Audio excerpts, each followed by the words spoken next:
আল্লাহর হাবিব সাল্লাল্লাহু আলাইহি ওয়াসাল্লাম বলেছেন, মান লাম ইয়াদা কওলাজ জুরি ওয়াল আমাল বিহি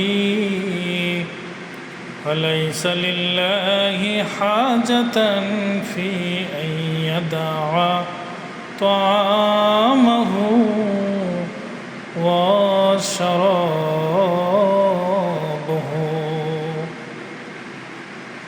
যে ব্যক্তি রোজা রাখলো কিন্তু মিথ্যা কথা ছাড়তে পারল না, অশ্লীল খারাপ কাজ ছাড়তে পারল না, রাসূল বলেন তার উপোস থাকা, না খেয়ে থাকা আল্লাহ তাআলার কোনো কিছু যায় আসবে না।